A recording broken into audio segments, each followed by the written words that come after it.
अब हम लोग आ चुके हैं प्रश्नावली 9.1। एक नंबर में कहता है कि एक मेज के ऊपरी पृष्ठ कहते हैं सतह को, ये मेज है, टेबल है, इसके ऊपरी पृष्ठ सबसे ऊपर जो है पृष्ठ का जो आकार है वो समलंब जैसा है। कैसा है? समलंब के आकार का है। दिखाई भी पड़ रहा है समलंब है ना, ठीक है। यदि इसकी समांतर भुजाएं, यदि समांतर भुजाएं 1 मीटर और 1.2 मीटर है तथा इन समांतर भुजाओं की बीच की दूरी 0.8 मीटर है तो इसका क्षेत्रफल ज्ञात कीजिए।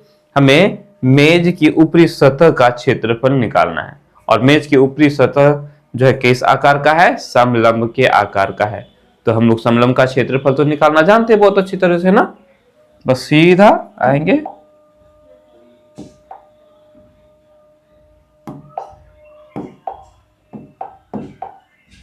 ओके। क्या लिखेंगे सबसे पहले? हल।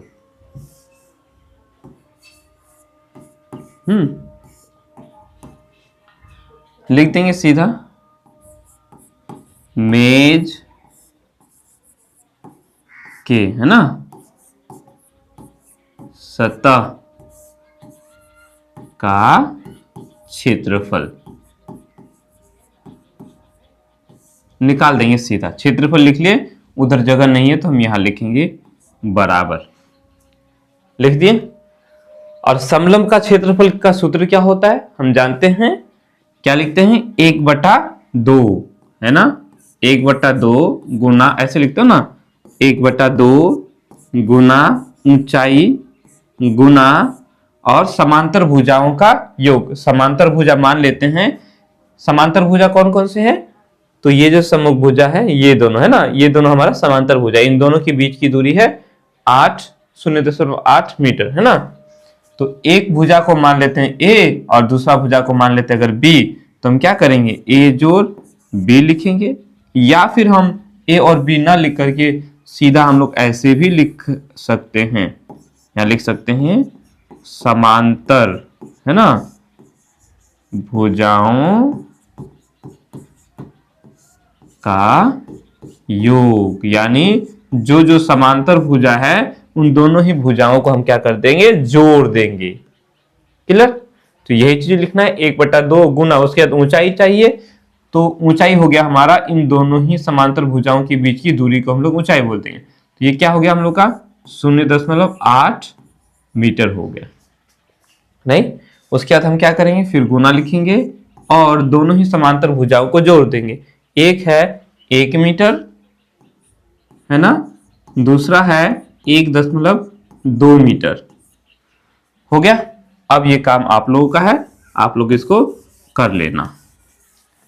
ओके, चलो, या मैं करके दे रहा हूं, तो आगे करेंगे तो क्या हो जाएगा? ये 1.2, या आप इसको काट सकते हो, काटना तो आता होगा। कैसे काटते हैं?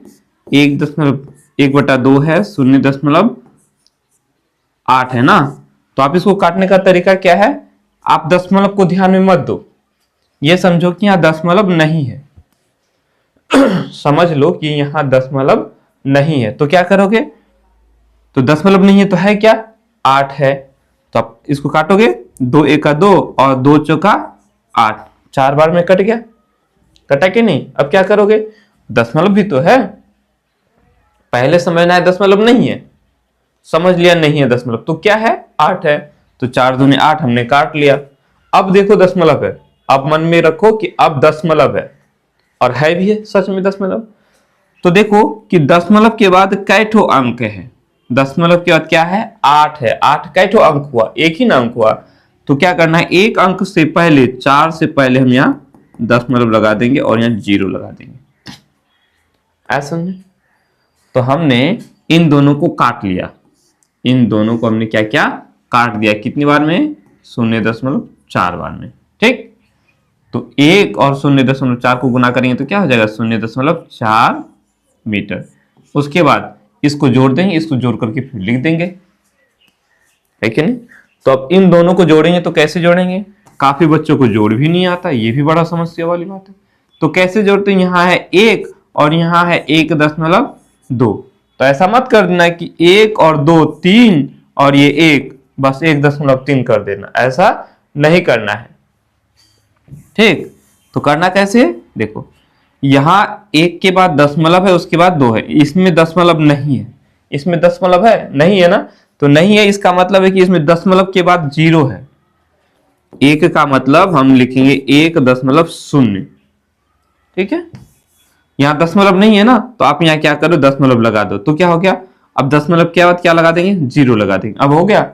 अब दशमलव के बाद एक ठो अंक यहां भी, दशमलव के बाद एक ठो अंक यहां भी, बराबर हो गया। तो हम क्या करेंगे, ये 2 और ये 0, 2 हो गया, दशमलव आ गया, ये 1 और ये 1 क्या हो गया, 2 हो गया। ठीक, चलो तो अब हम यहाँ क्या लिखेंगे, 2.2 मीटर है, मीटर 1 मीटर और 1.2 मीटर को जोड़े तो कितना हो गया, 2.2 मीटर हो गया। क्लियर, चलो अब हमें क्या करना है, इसको गुना करना है, तो गुना कर दो। अब फिर मन में रखो कि दशमलव नहीं है, गुना करने की बारी आई ना, अब फिर सोच लो कि दशमलव नहीं है यहाँ, तो दशमलव नहीं है तो है क्या भाई, यहाँ 4 है और यहाँ 22 है। तो अब बोलो आपको 4 का पहाड़ा पढ़ना आता है कि 22 का पहाड़ा पढ़ना आता है, जो भी पहाड़ा पढ़ना आता है आप यहाँ उसको पहाड़ा पढ़ लो।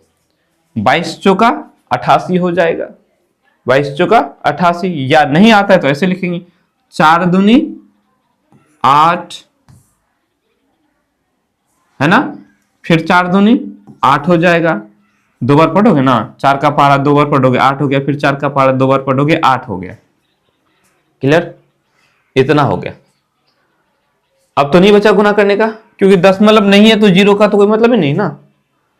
अब देखो दशमलव है, अब मन में नहीं, अब देखेंगे अब क्या है, दशमलव। तो दशमलव के बाद कितना ठो अंक है ये देखो, इसमें दशमलव के बाद क्या ठो अंक है, 1 ठो अंक है। m को अंक मत मानो, ठीक है, अंक m तो वो मात्रक हो गया। तो दशमलव के बाद यहाँ 1 ठो अंक है, यहां भी देखो दशमलव के बाद क्या ठो अंक है, 1 ठो अंक है। दशमलव के बाद 1 ठो अंक यहाँ, दशमलव के बाद 1 ठो अंक यहाँ, तो कुल कई ठो अंक हुआ दशमलव के बाद, 1 ठो और 1 ठो, 2 ठो हो गया। दशमलव के बाद क्या ठो अंक हो गया, 2 ठो अंक हो गया। तो आप क्या करोगे, गिनती करो 1 2, 2 ठो अंक से पहले दशमलव लगा दो,